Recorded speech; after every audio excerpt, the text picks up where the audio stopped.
Hola a todos. Hola, hola. Perfecto, ya se escucha. Muy buenos días. Esta es una siguiente charla. En esta ocasión es la continuación de Historia Clínica en este lunes 3 de marzo. Afortunadamente estamos aquí, bueno, tanto yo y mis dos colegas, Diana y Elena, para poderles compartir esta continuación de lo que es Historia Clínica, que en lo particular voy a hacerlo un poquito más aterrizado ya a la parte psicoanalítica. Sé que esto les va a poder servir tanto para quienes se dedican a la parte clínica, pero también para quienes no y puedan entender cuál es el proceso de la entrevista y cómo es que estructuramos justamente la historia clínica y cómo la utilizamos como una herramienta ya dentro del seguimiento terapéutico que nosotros podemos ofrecer. Claro que sí, espero que los que no pudieron estar o acompañarnos en la sesión pasada, en la pasada, les recuerdo que pueden irlo a ver en la grabación de que está en YouTube y así complementar lo que falta y que les sirva. Y cualquier duda, estamos aquí, o sea, cualquier duda estamos aquí para poder resolverlo y ayudarlos, ¿no? O sea, una historia clínica, acuérdense que no es solamente o no se trata de rellenar esta información y decir, ay, qué flojera es que tengo que rellenarlo. Es la guía que nos va a dar la información necesaria para poder ver cómo va a ser el tratamiento que necesita el paciente. Entonces, por ahí empecemos y creo que eso es muy importante. Te dejo, Elena. Buenos días. Hola, buenos días, bienvenidos. Qué bueno que están aquí para la segunda parte de historia clínica. La vez pasada, ya lo pueden repasar por ahí en el video.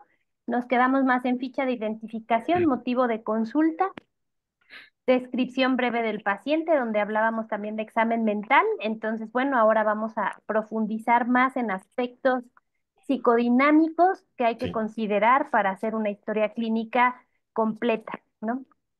Bienvenidos por acá. Ujú.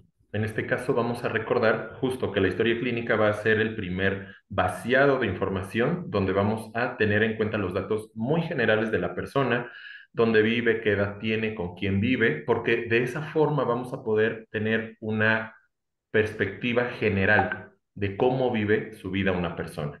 En este caso vamos a complementarlo con el motivo por el cual la persona acude con nosotros para poder entender qué le motiva a acudir, si es por una presión externa, algo institucional, o por algo que quiera resolver.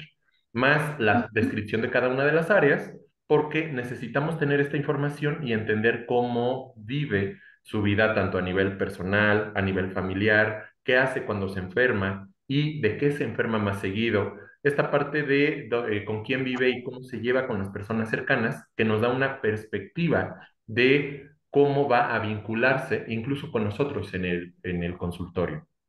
En este caso, voy a comentar un par de usos extra, por ejemplo, y sobre todo para terapeutas que estén en instituciones. La historia clínica por lo general puede ser un documento legal, porque es un registro escrito del trabajo y el pasaje de una persona en una institución.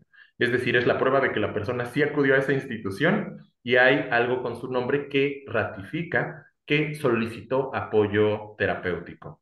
En este caso, un siguiente uso tendría que ver con un uso de investigación, es decir, es un modo que por lo general se entiende que está estandarizado de recolección de datos o de información, tanto de la persona como de la situación que está intentando enfrentar. Y recuerden que es una fuente de datos primarios. Es el punto de partida por el cual vamos a entender hacia dónde va dirigido el tratamiento. ¿Por qué? Porque sí es verdad que aunque en psicoanálisis se supone que no vamos a utilizar el diagnóstico a rajatabla como lo haría un médico, ¿no? De tienes gripa y este es el procedimiento a seguir, pero sí es importante entender, como comentábamos en la charla anterior, cuál es la etapa de desarrollo donde se encuentra la persona.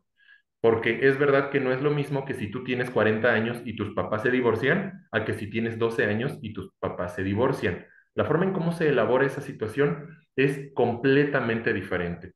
También no es lo mismo si el motivo es laboral, por ejemplo, si pierdes empleo, y no hay nadie que depende económicamente de ti, a si pierdes empleo y eres padre o madre de familia, ¿no? Es decir, vamos entendiendo que no es lo que ocurra en tu vida, sino cómo impacta en la vida de cada persona y cómo lo elabora cada quien, porque hay situaciones para quien a alguien no le va a afectar nada lo que se considere un problema, porque lo considera parte de su vida cotidiana, mientras que para otras personas puede ser la cosa más difícil que se pueda enfrentar. Ujú. También quiero yo ahí mencionar que con toda la información que nos esté dando, también tenemos que discriminar si lo que está sucediendo es algo biológico o es algo psicológico, porque muchos llegan diciendo, no, lo que pasa es que yo tengo dolores de cabeza y seguramente es porque no quiero pensar en algo, ¿no?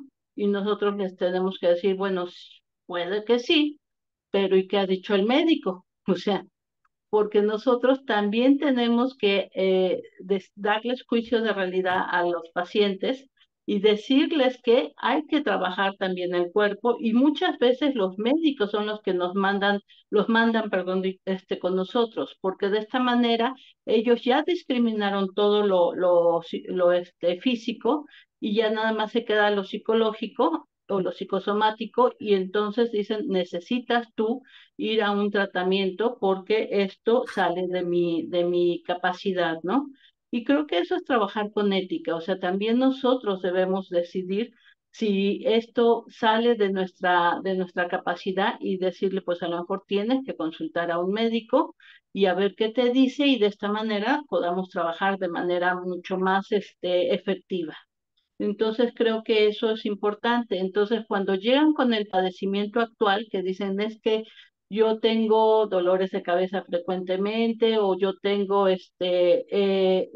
migrañas que no me permiten, entonces hay que ir viendo si es cierto que muchos de los factores físicos tienen que o están relacionados, tienen que ver o están relacionados en un cierto grado con lo psicológico. Pero también es cierto que muchos de los padecimientos psicológicos están relacionados con lo físico. Por ejemplo, en casos, y me estoy yendo al extremo, lo sé, pero en caso de que hay un cáncer o que hay un tumor, entonces, pues sí, evidentemente podríamos ver que puede estar relacionándose o estar correlacionado con una depresión. No que la depresión haya producido el tumor o el cáncer, sino que el cáncer o el tumor produzca también una depresión. Sí, sí me estoy dando a entender en este ejemplo, creo yo, si no me lo hacen saber, por favor.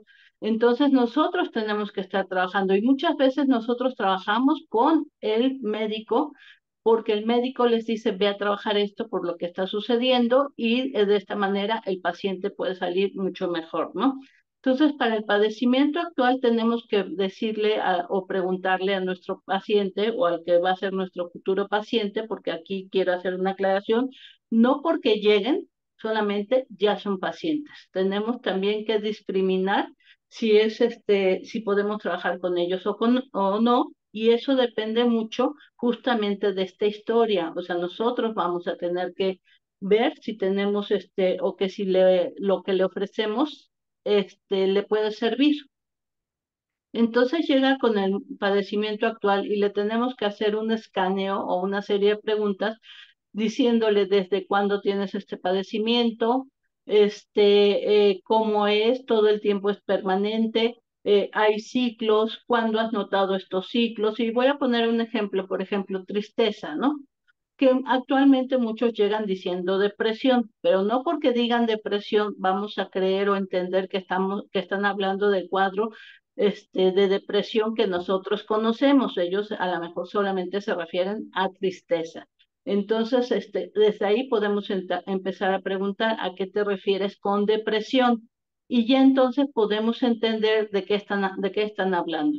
Desde cuando lo tienes, cuando fue la primera vez que lo notaste, se sube o se baja, se quita en algunos momentos, hay aumento en algunos otros momentos, y de ahí también investigaríamos algunas otras cosas como si ha habido pérdidas, cuántas pérdidas ha habido, y también estaríamos investigando por qué no ha venido antes, ¿no? O sea, qué fue lo que le hizo que viniera en este momento, si este síntoma o este conjunto de síntomas no los está diciendo que lo ha tenido o lo identifica desde hace mucho tiempo atrás. Entonces nosotros también estaríamos buscando el gatillo o el motivo desencadenante que hace que esta persona haya decidido venir a trabajar su problemática, ¿no?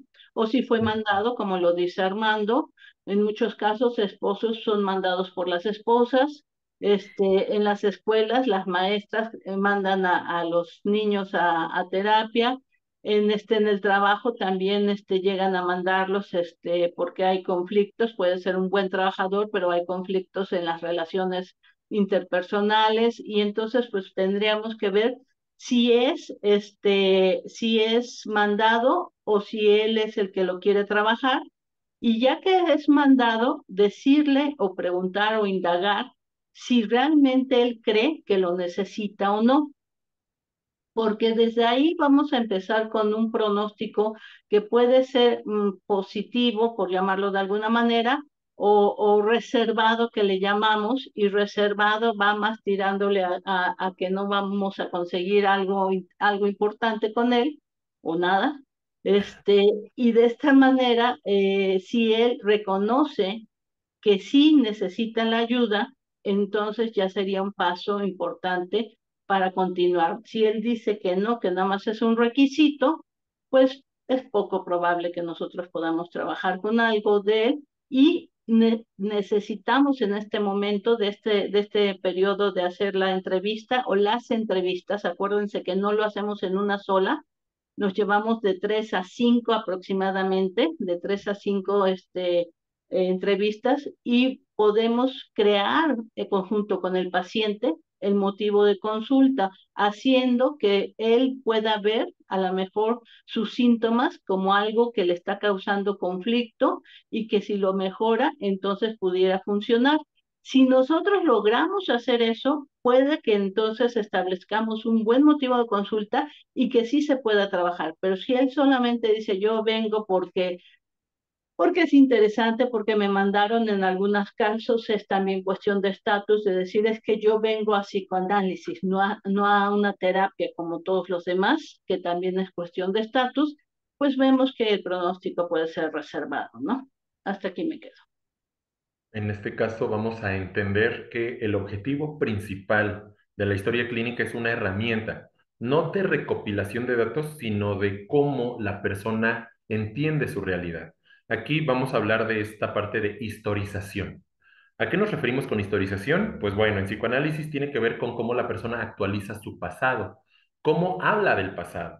Porque no es lo mismo que la persona te diga, ay, mi primer rompimiento amoroso, recuerdo que mi corazón quedó roto, pero ya no te lo cuenta con la carga afectiva con la que ocurrió. Sí, obviamente es una persona adulta, pero si es una persona adulta y te cuenta, ay, recuerdo mi primer rompimiento amoroso hace 15 años y se pone a llorar, ya está dándonos también elementos de cómo elabora las dificultades. Y entonces no es que haya una sección que dice historización y cómo la persona actualiza el pasado, o sea, cómo te lo va narrando o cómo da las razones de por qué ocurren las cosas en su vida, sino que vamos entendiendo cómo lo vive y también a quién va dirigido, porque al final en el consultorio nos volvemos figuras sustitutas de las figuras de autoridad en la vida de la persona. Entonces vamos entendiendo si nos va contando como buscando una alianza, como esperando que le demos la solución, como esperando que le demos un regaño, pensando en términos generales o términos no técnicos, y vamos entendiendo no solo cómo vive su vida o cómo la vivió, sino qué razones da en el presente. Si lo ha podido superar, cómo lo ha podido superar, como comenta Diana, qué hace que ahora se vuelva una razón suficiente para ir a consulta.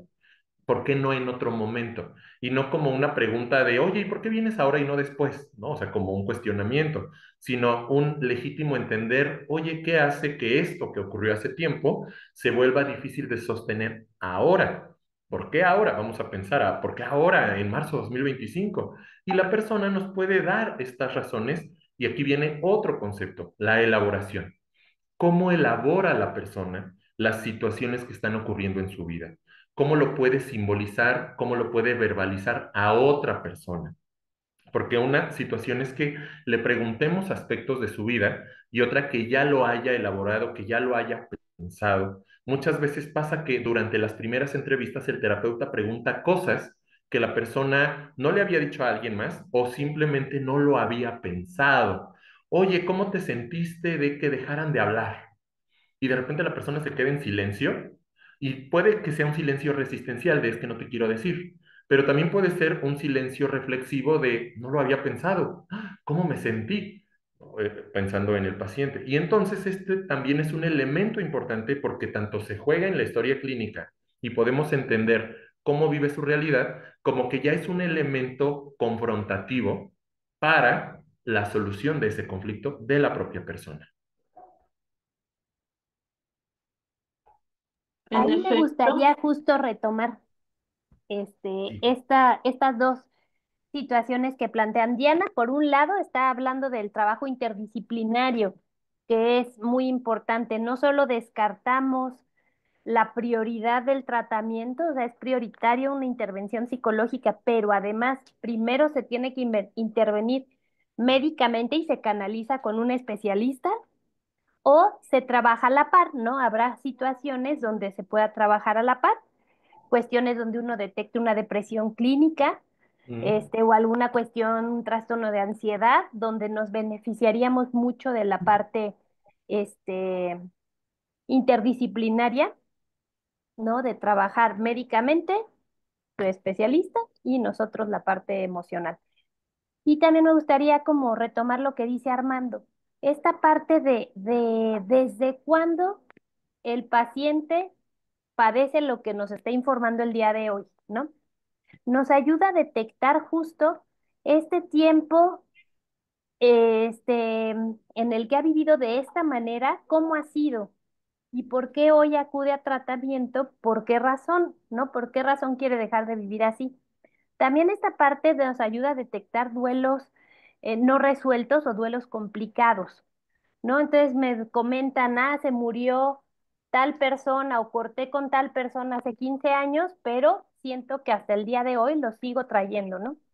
Entonces, bueno, este tipo de situaciones nos ayudan a ir discriminando los motivos de consulta conscientes e inconscientes que hay que ir trabajando.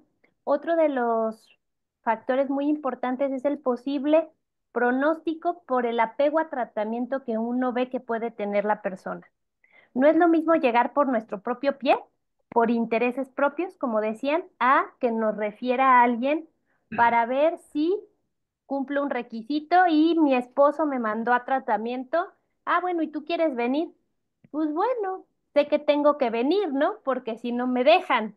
O sea, este tipo de situaciones nos va dando un pronóstico donde ahí qué se tendría que hacer. No es como decirle, bueno, pues si no vienes por ti, pues gracias, ahí está la puerta, mucho gusto. No, hay que encontrar un motivo propio. Hay que entender en qué se beneficiaría esa persona de acudir y si lo hay, sobre eso se trabaja. Porque esto es muy común en niños y adolescentes, por ejemplo, que lo refiere a alguna institución y ellos no tienen noción de qué está pasando. Entonces, bueno, hay que hacer un motivo de consulta propio para empezar a intervenir de esta manera en el tema de interés del paciente, que es con quien vamos a trabajar y por quien tenemos que velar todo el tiempo, por nuestro ujú. paciente. Y Adelante. aquí yo quisiera señalar dos cosas. Una es que nosotros vamos a estar evaluando también al futuro paciente o al paciente si él tiene clara la causa-efecto. O sea, lo que sucedió aquí, entonces es lo que me está afectando o lo que está haciendo que yo funcione de esta manera. Y eso nos va a ayudar muchísimo a que el trabajo sea un poco más sencillo. No quiere decir que no podemos trabajar con alguien que no tenga esto de causa-efecto, pero ya nos está avisando que es una persona que sí está un poco más involucrada en sus emociones y en su psique, donde está entendiendo que esto me llevó a esto o esto me está llevando a esto, a una persona diferente que llega y dice, es que yo no sé por qué siempre me pasa cosas similares a donde yo voy y que no tiene ahí conciencia de enfermedad, y eso es lo que quiero señalar. Entonces, con la primera estamos hablando que vamos a revisar si tiene conciencia de enfermedad, si sabe que algo está haciendo y por eso es que se está viendo afectado, y la segunda es que quién sabe por qué el mundo se porta de tal forma y que siempre termina en situaciones pues muy similares, ¿no? Entonces también ahí evaluaríamos. Y yo le quiero pedir a Elena, un poquitito, de manera muy sintetizada, si quiere ella, que nos contara de las entrevistas a los papás cuando llevan a los niños, porque como ella lo decía, es diferente a cuando va el paciente que ya es mayor, ¿no? No sé si quieras ayudarnos. Sí, justo la entrevista con niños y adolescentes, la particularidad es que el contacto se hace con los papás. Entonces, se cita a los papás de preferencia juntos porque nos ayuda a conocer las dos visiones, al menos, este, que ve papá o papá y papá, quien sea adulto responsable de ese menor que acuda y nos ayuda a dar un contexto más general que solo una visión. A veces no es posible y llega solo mamá o llega solo papá o llega incluso hasta la abuela, ¿no?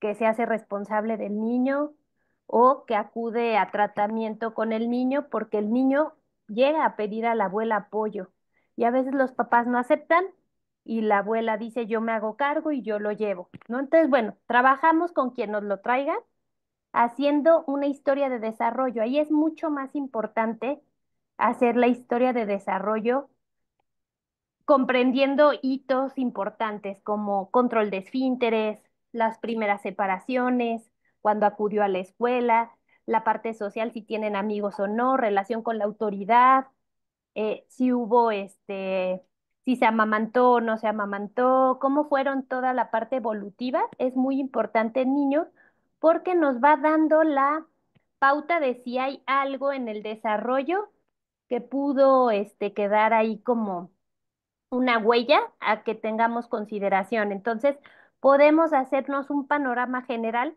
de cómo ha sido el desarrollo de ese niño hasta el día de hoy y el motivo de consulta. El motivo de consulta cuando es niño o adolescente es muy importante preguntar a papá, mamá, a los adultos que estén ahí, qué motivo de consulta los traen. La parte escolar, ¿no? Si la escuela también pide que acuda a tratamiento o no y por qué razón. Y la parte de si ya se lo pudieron comunicar a su hijo. Esta parte es muy importante. ¿Por qué? Porque nos damos una idea de cómo se conceptualiza familiarmente hablando el tratamiento.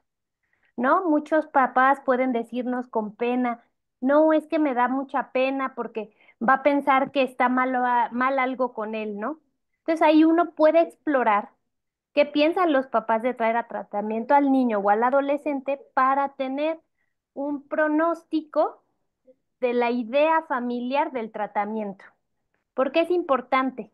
Se puede usar el tratamiento de una forma, de una mala manera en conceptualizarlo con, no, es que lo traemos a él porque él es el del problema, ¿no?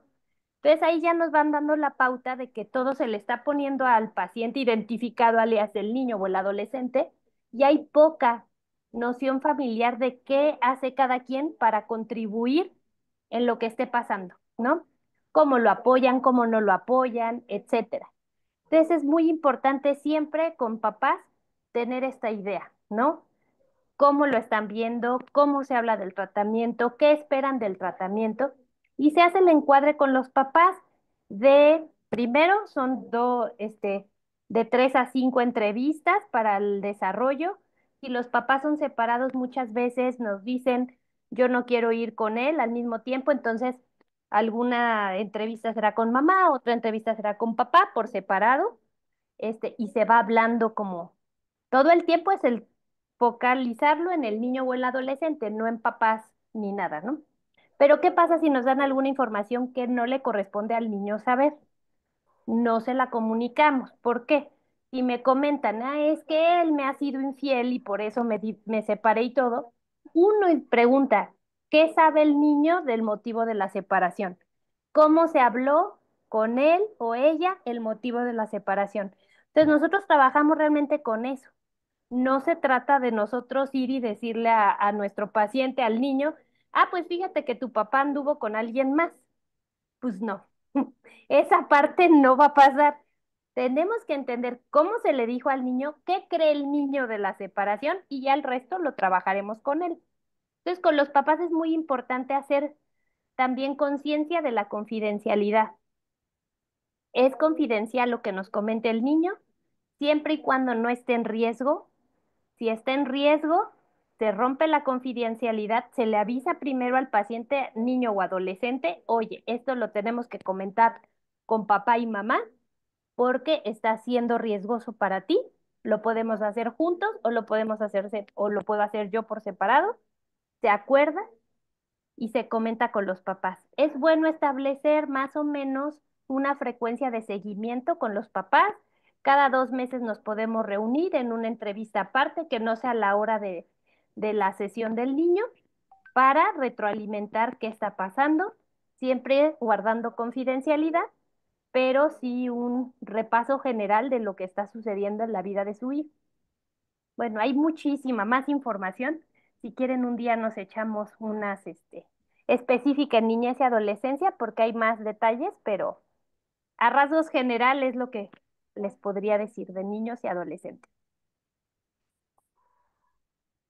Ok, yo creo que cualquier duda o si ustedes quieren que se hable específicamente de niños y adolescentes de entrevista, pues háganoslo saber y entonces nosotros ya prepararemos esto porque es diferente por lo menos las entrevistas que se hacen y cómo va a ser tenemos uno de trabajo con niños y está también grabado ahí en el canal de YouTube, pero este es específicamente cómo hacer entrevistas, ¿no?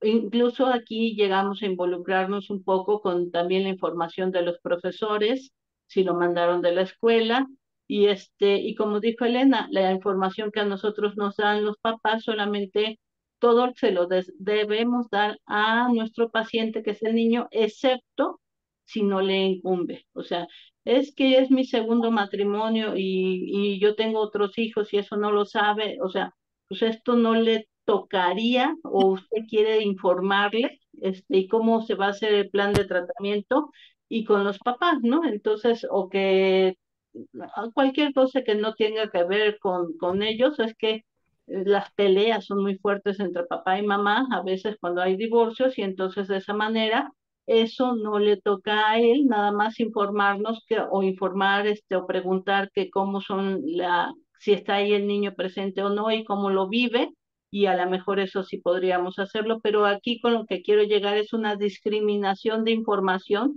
que tenemos que hacer nosotros los analistas o los terapeutas para poder trabajar con el niño y que una cosa muy importante que es separar al niño de la patología de la familia y verlo a él qué es lo que está pasando con él, porque muchas veces los terapeutas se enganchan con que, ay, es que la mamá sufre mucho, o ay, es que el papá sufre mucho, y dejamos de ver al niño, ¿no?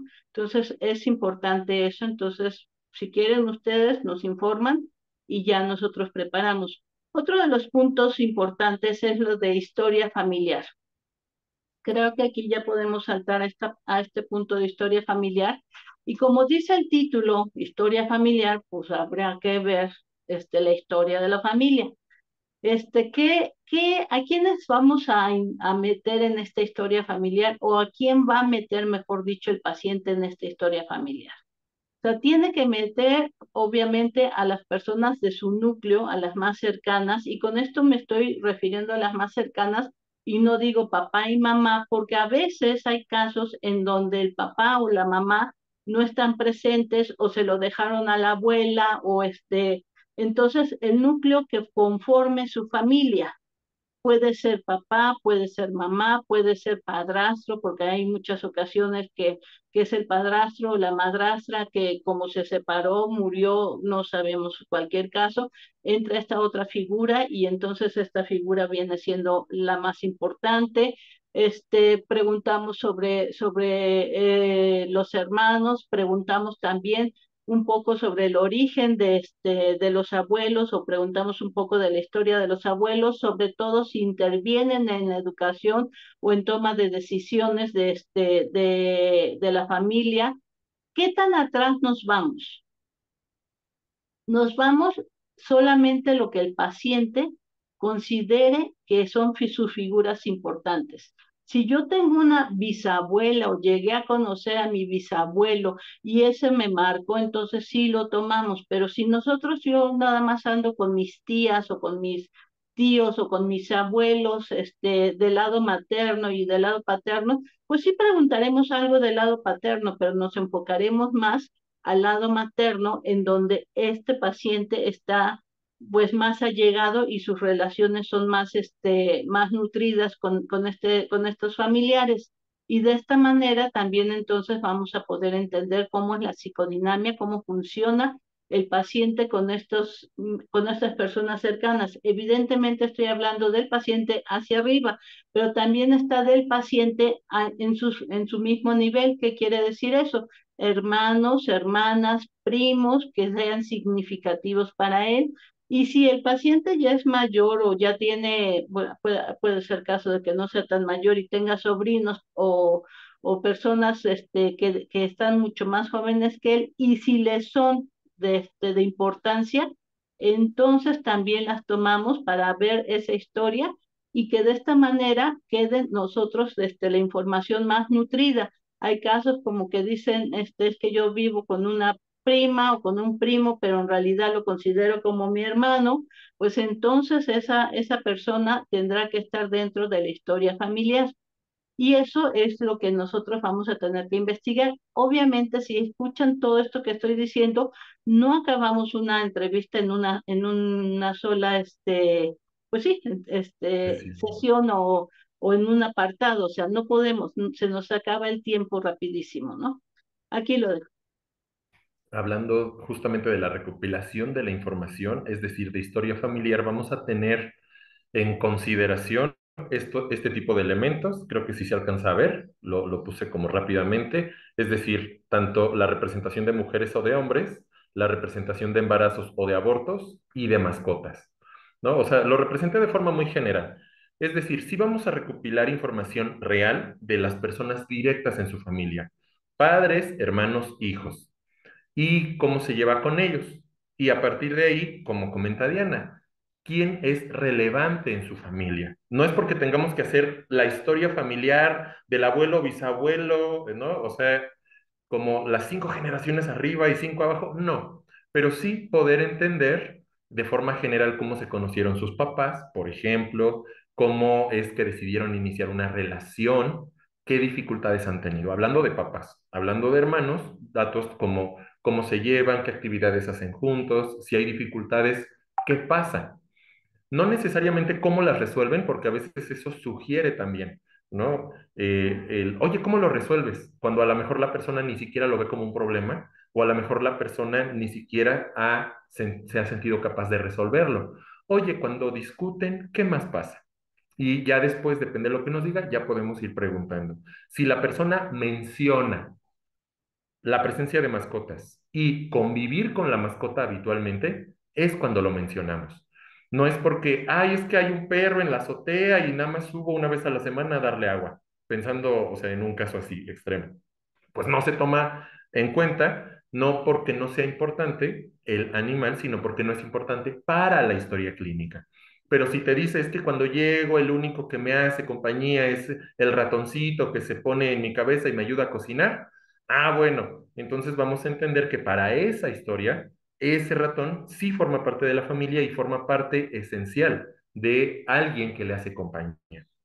O sea, pongo el ejemplo de esta película porque es donde podemos entender cómo va construyendo su realidad, cómo se vincula con su familia. Y en este caso es un elemento de cómo la persona se posiciona en relación a su padecer, cómo se posiciona en relación a los demás.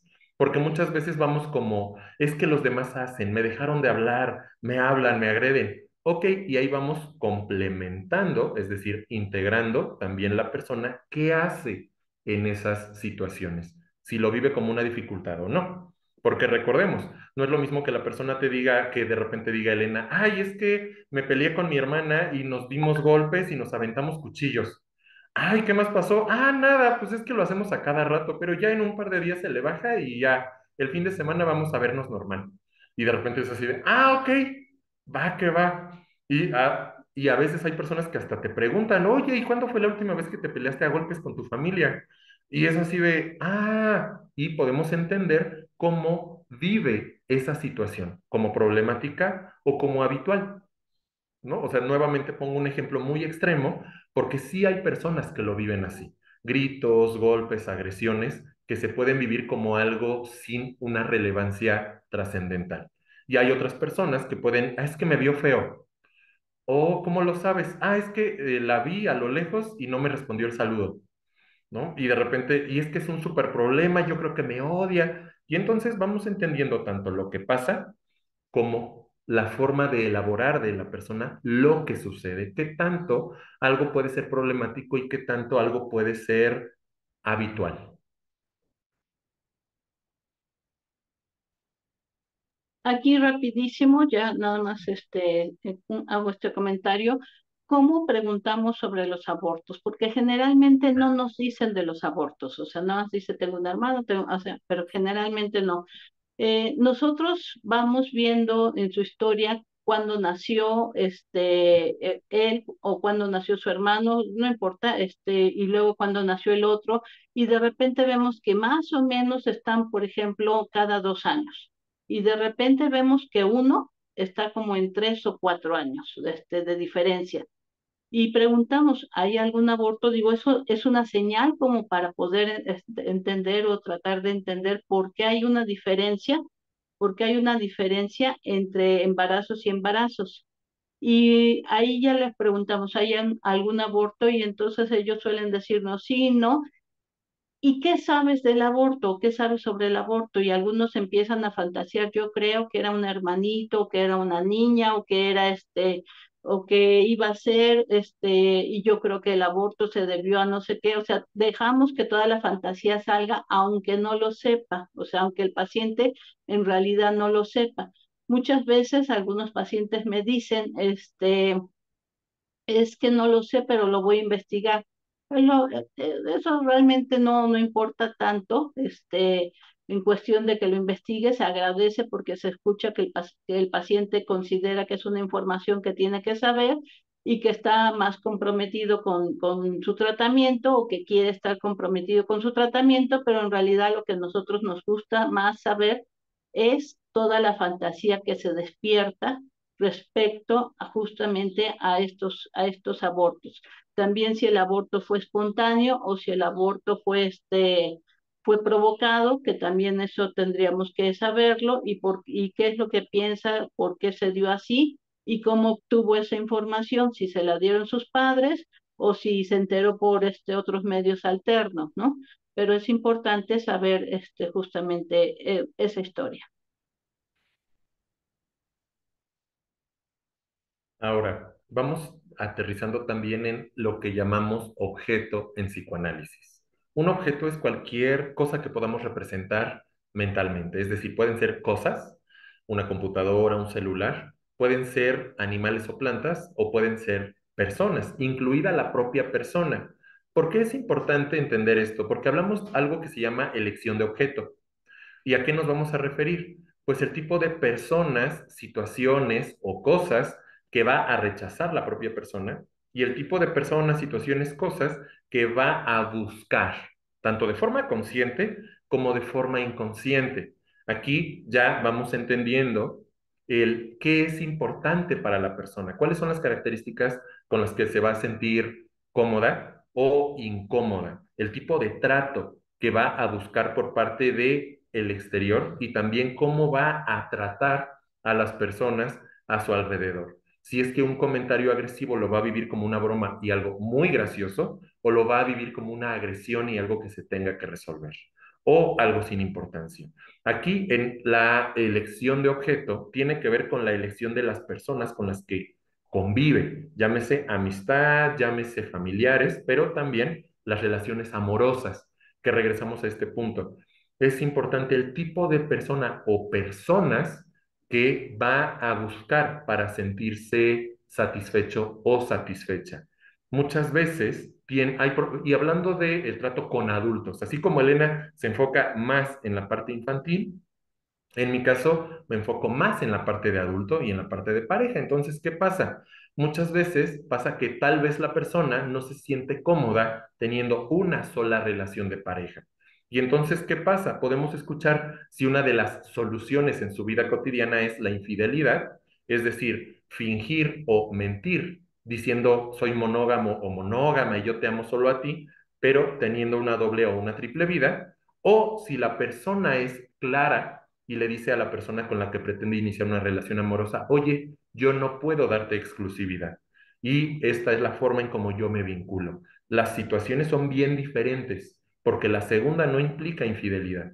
La segunda implica poder dialogar y poder expresar lo que busca, pero también o sea, lo que ofrece en una relación. Aquí aclaro, puede ser de amistad, puede ser familiar, puede ser de pareja. Ujú. Y aquí ya estaríamos entrando, con la información que nos está dando este Armando, estaríamos entrando en la siguiente etapa que podría ser la de historia personal. Bueno, no podría ser, Mm. es la de historia Es, personal. Y en la de historia personal justamente vamos a investigar todo lo relacionado al sujeto que se encuentra aquí, al posible paciente o al paciente. ¿Por qué digo posible paciente? Porque de verdad, si no está la persona no quiere, no puede, no tiene el tiempo o nosotros no somos capaces de ofrecerle, porque también debemos ser muy éticos y conscientes de que si nosotros no podemos ofrecerle lo que él está buscando, también decirle que no podemos trabajar con él. Entonces tenemos, para eso también sirve la entrevista, ¿no? Y en la historia personal vamos a recopilar la mayor información acerca de él. Desde, obviamente van a estar las etapas psicosexuales, o sea, la etapa, bueno, empezamos con sus generales, su nombre, su edad, su nombre, su edad,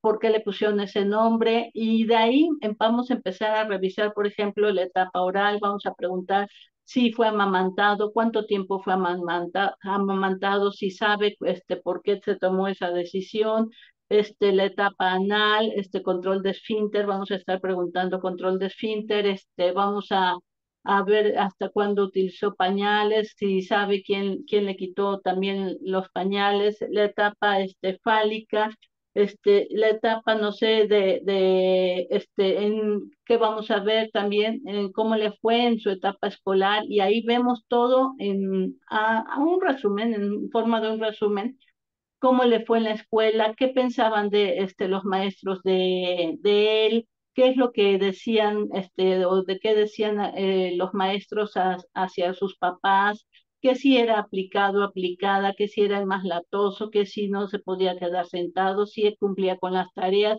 si era inteligente, si algunas maestras han dicho, no, es que es muy tonto y no va a llegar a la universidad, y casos que sí llegan hasta doctorado, ¿no? Pero que eso también marca. Entonces, de alguna forma, nosotros tenemos que investigar toda la etapa escolar. Ahí empezamos a hablar de también la parte de si es mujer, su menarca, si es varón, sus sueños, sus primeros sueños húmedos, vemos cuando entró a la pubertad, vemos también cuando entró a la adolescencia, sus primeras relaciones de pareja, las más jóvenes, sus primeras relaciones de pareja, y posteriormente seguimos con las relaciones de pareja hasta la edad que tiene en este momento, y de esta manera vemos cuánto más o menos es lo que duraron, por qué terminaron, y eso nos va a dar también una forma de ver sus relaciones objetales, que acuérdense que las relaciones objetales son aquellas en donde ven al objeto, a la persona, como un todo. Evidentemente nosotros en la adolescencia o las primeras etapas de la adolescencia no vamos a esperar que vean al objeto como algo completo, o sea, siempre es este amor idealizado en donde el otro es igual que yo, así lo dicen, es igual que yo, pensamos lo mismo, hasta nos gustan las mismas canciones y nos terminamos las frases. Y evidentemente ahí todavía no se está viendo esta relación que sea total. Más adelante decimos, pues sí, es una chica o un chico muy agradable, tiene sus defectos, pero sus cualidades son mucho mayores y por eso es que tengo a esta persona y la conservo. Ahí ya estaríamos viendo si las relaciones que manejan son relaciones parciales o son relaciones totales. Si son relaciones totales, el pronóstico también es muchísimo mejor que si son relaciones solamente parciales. Vemos también cómo vivió la preadolescencia, cómo vivió la adolescencia y también nos vamos en el apartado de vida adulta, cómo está viviendo el ser adulto y que actualmente me ha tocado con estas generaciones, la generación creo es X o los millennials más, que muchos de ellos todavía no están sintiéndose capaces de decir que son adultos. Y mucho tiene que ver porque, por ejemplo, siguen viviendo en comunidades, o sea, se salen de sus casas y viven con sus amigos, con sus roomies, a lo mejor no amigos, pero sí roomies, y no se sienten independientes todavía. Digo, es una cuestión de generación. A mí me ha tocado más verlo en los millennials y que entonces les cuesta, uno de los trabajos que les está costando mucho es darse el paso o asumirse como adultos y con todo lo que significa la adultez, ¿no? Digo, en un breve resumen, porque es un montón de información, esto es lo que tendría que ver con la historia personal. No sé si alguien quiere decir más. Sí, a mí me gustaría mencionar justamente esta información no solo es no es solo una recopilación de la información sin ninguna intención, ¿no? La intención, evidentemente, es conocer al paciente que tenemos enfrente y que va a empezar un tratamiento con nosotros, pero también hay más allá, o sea, hay otras intenciones. ¿Cuáles? El, la identificación de ciertos puntos importantes. En psicoanálisis se habla de 6 puntos de vista psicodinámicos, ¿no? Por mencionar un poco, está el económico, que es cómo usa la energía mental el paciente, dónde la deposita, dónde no la deposita. El dinámico, cómo está en el estructural, tópico, adaptativo, o sea, cómo está esta persona, cómo es esta persona para resolver sus problemas, cómo es esta persona para sentir culpa, o sea, qué tipo de culpa siente, cómo la siente, cuándo la siente. Toda esta información, qué expectativas tiene, qué metas tiene, qué ideales tiene, toda esta información que vamos nosotros a la par preguntando, nos va dando un panorama de, de la estructura de esta persona, ¿no? Cómo funciona en momentos de reto, cómo funciona cotidianamente, qué tipo de sintomatología puede tener, si hay algún síntoma que esté por ahí, si hay alguna dificultad, etcétera, ¿no? O sea, todo esto se va haciendo a la par, no solamente llenamos formatos de información, sino que nos vamos haciendo una idea del funcionamiento de la persona. Para eso sirve la historia clínica. Por eso podemos ir preguntando y como decíamos, no es una entrevista estructurada de la que no me salgo, ¿no? No llego y le digo tal, tal, tal y lleno información y ya. No, si hay alguna pregunta así de, oye, ¿y esto cómo lo has resuelto? Oye, ¿qué pasa con esto? Oye, esta relación me comenta suena complicada. ¿Cómo ha sido el manejo de esta relación? Etcétera. Todo eso se va plasmando en la historia clínica. Por eso es la parte pues, humana que uno le imprime al trabajo para ir entendiendo globalmente a la persona que tenemos enfrente. Ujú. Y aquí digo, lo que Elena está mencionando creo es muy importante. Aquí estamos mencionando una parte que es la psicodinamia del paciente. Yo lo estoy poniendo muy estructurado, pero no es así. O sea, nosotros somos muy eh, una entrevista semiabierta o abierta totalmente. Si vemos que no está llegando a meta, quizás ayudemos un poco más o seamos un poquito más directivos, pero toda esta información que estamos recopilando, como dice Elena, es para llegar a este punto que es medular y saber justamente en dónde está gastando la energía, como bien dijo Elena, con estas abordajes de todo lo de genético, topográfico, estructural, dinámico, económico y adaptativo.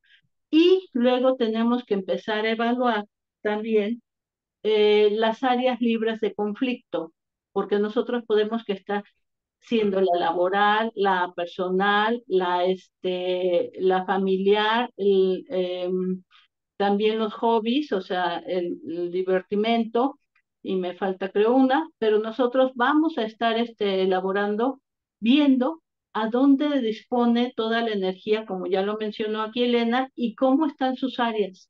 O sea, si tiene amigos, ahí está la parte de amigos, si tiene un trabajo y lo conserva, cuánto tiempo lleva en el trabajo, si no logra tener trabajos, si hay crecimiento, si tiene una pareja, si tiene planeado tener, no sé, una familia, si tiene una familia. Todo esto lo vamos a estar viendo y vamos a ver que la enfermedad o la patología o los síntomas que está trayendo, qué tanto ha afectado en las diferentes áreas de vida de este paciente, ¿no? Y también las áreas libres de conflicto. Cuando ya es muy, muy, muy grave los síntomas, son muy llamativos, no voy a decir graves, muy llamativos los síntomas, puede que ya esté contaminando todo y escuchamos, por ejemplo, es que yo me dedico a trabajar básicamente de lunes a domingo y me levanto a las 4 y me duermo a las 10 trabajando. Ajá, ¿y qué pasó con tu familia? ¿Qué pasó con tus hobbies? ¿Qué pasó con tus amigos? ¿Qué pasó con todo lo demás? O es que yo me dedico a mi novia y tengo también trabajo y también me gusta un hobby de determinadas cosas y entonces estamos viendo que está más equilibrado. Todo esto lo tenemos que ir evaluando. Esto no se lo preguntamos, esto ya es trabajo nuestro que vamos sacando y que vamos desarrollando. Y si tenemos dudas, evidentemente preguntamos las dudas de, oye, ¿y qué pasa si trabajas todo el día, todos los días? ¿Qué pasa con tu vida sexual, por ejemplo? ¿O qué pasa con querer casarte? ¿O qué pasa? Vamos viendo también las etapas en las que se encuentra la persona, ¿no? Y que nosotros estaríamos esperando por normalidad, que no quiere decir más que la mayoría de las personas, que en esta etapa que estás viviendo, pues es lo que la mayoría hace, la norma, la norma. Pero bueno, a lo mejor pueden decir, pues yo no quiero tener hijos y ya lo he pensado y está bien, pero entonces vemos que no es porque no puede o porque no se puede relacionar, sino porque es una decisión que ya tomó, ¿no? Entonces, esto es parte de nuestro trabajo y que tenemos que entender qué está bien formado y dónde se está fallando, dónde hay fallos en todas estas áreas de su vida, ¿no? Hasta aquí. Al final, la historia clínica como herramienta no es absoluta, sí es recabar información y siempre es entendiéndolo como un punto de, no de partida, sino como esta herramienta que nos va a permitir entender la situación de la persona cuando llega con nosotros. Vamos a entender cuáles son las formas en que establece lo que llamamos en psicoanálisis transferencia. Transferencia en relación a cómo actúa sus conflictos, porque tiene que ver con lo que no se puede verbalizar, se actúa normalmente. Recordemos que si tú te molestas mucho con una persona, puedes o decirlo, es decir, simbolizarlo y entender la situación con la otra persona, o no decirlo y actuar ese enojo. Y entonces, ¿qué pasa? Le dejas de hablar o actúas agresivamente para que se dé cuenta o para que entienda lo mucho que te duela, pero al final podemos entender eso. También es cómo actualiza eso con la figura del terapeuta. Es decir, también qué cosas nos permite hacer, qué cosas nos perdona si lo considera negativo y también qué cosas se permite hacer enfrente de nosotros. Cuando a veces preguntamos sobre algunos temas y la propia persona puede decir es que me da miedo o es que me da pena Ah, ok, no tenemos que hablar de eso, pero ¿miedo de qué? Y empezamos a hablar de ese miedo, de sus miedos, de que me juzgues, de que me mandes al psiquiátrico, de que me corras. Muchas veces nos puede decir la persona es que si te digo de esto, a lo mejor ya no vas a querer hablar conmigo.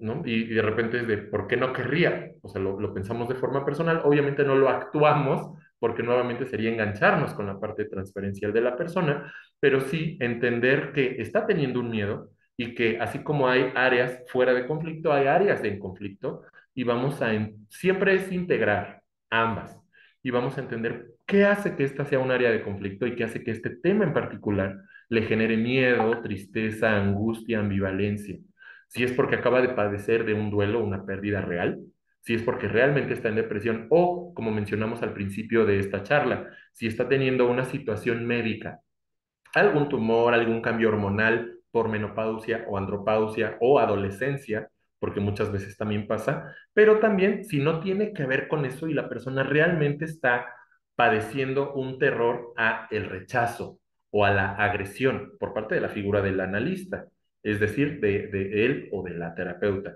Y entonces vamos pudiendo permitirle simbolizarlo.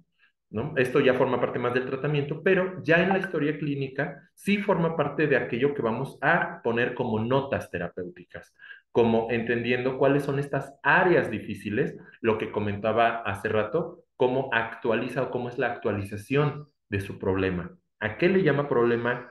¿Cómo habla de este problema? ¿Y con quién puede hablar de este problema? Que al final ya es incluirnos en la escena que está viviendo. Porque no solo es lo que le pasó en el pasado, sino cuando nos lo está contando, también podemos entender qué expectativa tiene. Si nosotros le vamos a resolver la situación de, mira, amiga, date cuenta, como dice el meme, de, es que dime qué hacer. Y de repente es de, oye, ¿qué has pensado? ¿Qué imaginas que yo podría decirte? Y entonces a partir de ahí, realmente dar este proceso de escuchar y de acompañamiento terapéutico. Justo retomando esto que dice Armando, o sea, dentro de todo este como pues análisis que vamos haciendo de la personalidad de del paciente, iba a decir de la persona, valga la redundancia, este, justo vamos dándonos cuenta de sus estructuras, ¿no? O sea, cómo funciona, por ejemplo, desde el psicoanálisis tenemos las estructuras del ello, yo y superyo, ¿no? Entonces, cuando analizamos el yo, nos enfocamos en lo que se está comentando, ¿no?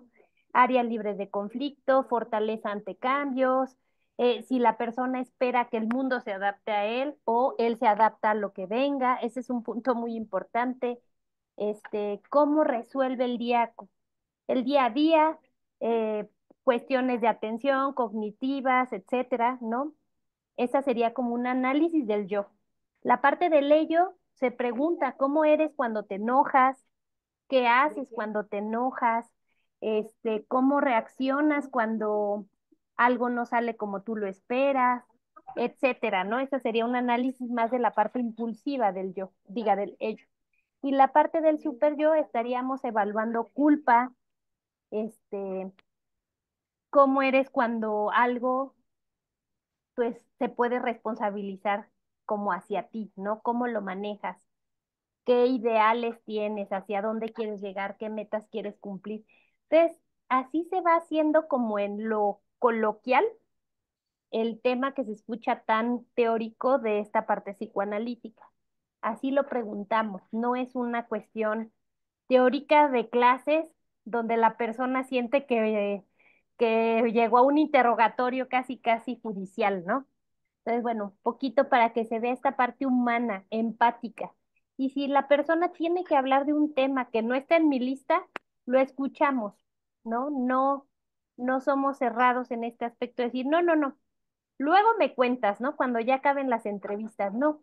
Trabajamos con lo que la persona necesita hablar y seguimos nuestras entrevistas. No tiene que ser tan cuadrado, ¿no? Si no, ahí nos tocaría revisar a nosotros nuestras partes obsesivas de tener que cumplir con un formato en lugar de conectar con la persona.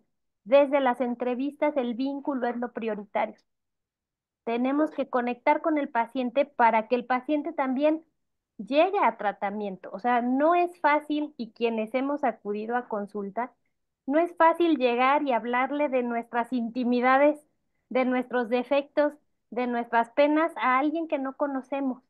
Tenemos que ser empático para que la persona también se anime a llegar y hablarnos, ¿no? Ujú. Y aquí quiero ponerle nombre a todo lo que estamos diciendo de esta última etapa que se llama impresión diagnóstica.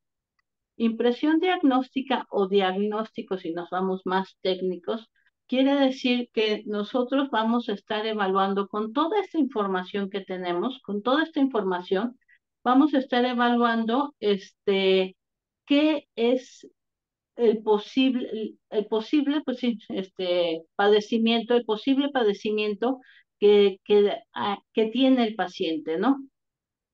Podemos empezar a ver rasgos muy llamativos, por ejemplo, de que a lo mejor es obsesivo, que a lo mejor es histérico, más histérico que obsesivo, que hay una combinación, que a lo mejor estamos viendo algo como más psicótico que algo, o sea, todo esto nos va llevando es como un embudo donde empezamos con un montón de información y lo vamos bajando hasta que nos va quedando como gotitas y que eso es lo que nosotros vamos a estar revisando y viendo más o menos para qué patología es la que va más encaminada. Y digo qué patología es la que va más encaminada porque a diferencia de los médicos que pudieran dar un diagnóstico así, no sé, colitis nerviosa, algo así, nosotros tenemos que estar viendo qué es, pues, rasgos, características, núcleos, o sea, tenemos que ir bajando el diagnóstico,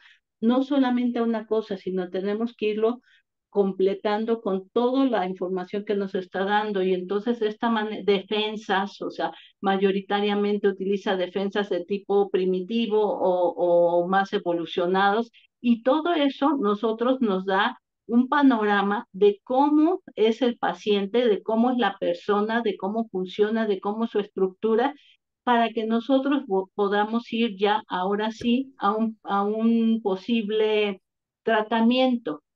¿Qué queremos decir con posible tratamiento? Queremos decir que obviamente ya tenemos el motivo de consulta, vamos a trabajar sobre eso, pero ya sabemos más o menos, lo voy a decir coloquialmente, de qué pie cojea.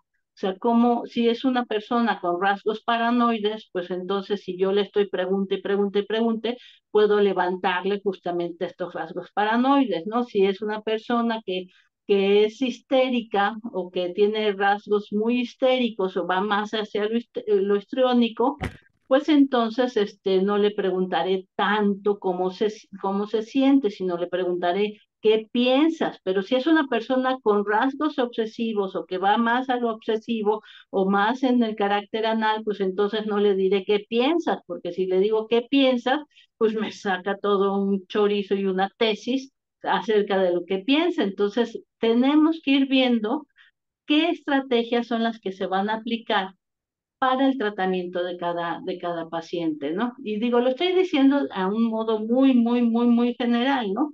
Pero entonces tenemos que ver, porque ninguna patología es pura, entonces siempre tenemos que ir viendo qué es lo que predomina. Nosotros nunca damos un diagnóstico al paciente, nunca damos un diagnóstico porque generalmente los pacientes se casan con los diagnósticos. Además de que vamos trabajando con ellos y el diagnóstico va cambiando porque el paciente va cambiando. Entonces, esto es para uso personal, no para ellos. En caso de que sea una persona que diga, ¿pero qué tengo? Bueno, yo suelo decirle, bueno, pues tienes problemas en esto que me has dicho y me estás refiriendo que tú quieres, no sé, una novia, un novio y que no estás pudiendo conseguirlo. Pues esto es lo que te está pasando en este momento, pero no nos vamos al diagnóstico. Ese es para nosotros y para cuando presentemos también en supervisiones o en congresos, nosotros sí podemos dar esto, pero ahí no. Entonces vamos a ver cómo relata su vida, cómo se percibe él y cómo percibe a otros, si las conductas que tiene son conductas, por ejemplo, repetitivas, y es que siempre que me miran feo me voy, o sea, y llámese que sea trabajo, llámese que sea novia, llámese que sea amigos, entonces pues, está solo con eso. Este, eh, el manejo de los afectos, si se enoja fácilmente o si todo lo toma a broma o si a veces cuando parecería que debería estar triste suena que está alegre, todo eso, manejo de los afectos y si los afectos se concuerdan con la situación en que deberían estar o no. Y también vemos, por ejemplo, el cuidado personal, o sea, como si se viste, si se cuida, si se peina, si se echa tantito gel, o sea, todo eso lo vamos a ir viendo y nos va a ayudar para entender cómo funciona la persona, que eso es lo que nosotros queremos para hacer nuestro diagnóstico y con eso nosotros empezar el tratamiento. Entonces, no echemos en saco roto una entrevista, bueno, la historia clínica, ¿no? Porque Ujú. eso es lo que nos va a decir cómo vamos a empezar a trabajar. Aquí justo esta herramienta de historia clínica es esencial para los que nos dedicamos a la clínica, terapeutas, psicoanalistas, pero charlas como esta también es importante para otros especialistas, por ejemplo, docentes, psicólogos no clínicos. ¿Por qué? Porque muchas veces hay una expectativa de lo que hacemos en consulta. ¿Y qué pasa? Bueno, ya le dije que vaya al terapeuta, psicólogo, psicoanalista, como sea, y es que ya fue una sesión. Y entonces en esa sesión no hizo su trabajo porque no hubo un cambio radical, como lo vemos en estos programas tipo La Rosa de Guadalupe, donde vas con el terapeuta, te escucha un minuto, al siguiente te dice qué hacer y a los 3 minutos más ya resolvió su situación. Lo comento porque muchas veces es la expectativa que tiene sobre nuestro trabajo, sobre lo que hacemos. Una expectativa muy de médico, que ni los médicos lo hacen así, pero que es esta expectativa de ya llegué, o sea, ya cumplí, ya fui una vez.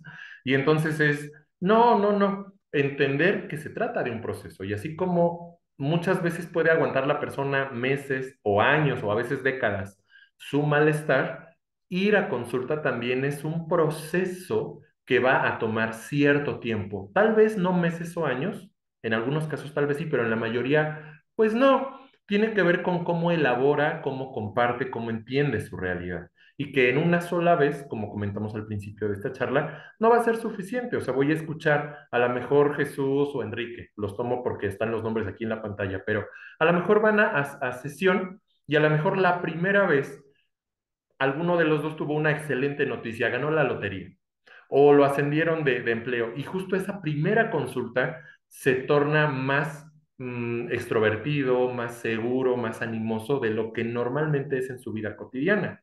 También puede ser que haya tenido una pésima noticia, algún asalto, algún duelo, y que la primera vez se torne menos extrovertido, se torne más inseguro que lo que es normalmente. Entonces, ¿qué pasa?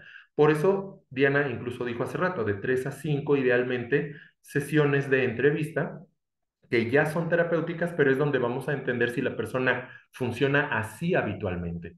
Si no es porque tuvo nervios de acudir la primera vez a un terapeuta y por eso se portó más introvertida o más extrovertida o tuvo una coraza de extroversión como para evitar las partes de conflicto, ya viéndonos varias veces, ya podemos ver, de esa forma es como se relaciona habitualmente, de esta forma es como habla de los problemas o de las situaciones no problemáticas y entonces ya podemos no tener solo la impresión diagnóstica, sino ya el diagnóstico y este seguimiento posterior. ¿Por qué lo menciono? Porque a veces docentes, otros especialistas, algún compañero o compañera de trabajo que sugiere, oye, ve con el terapeuta. Sí, ya fui, pero no me gustó.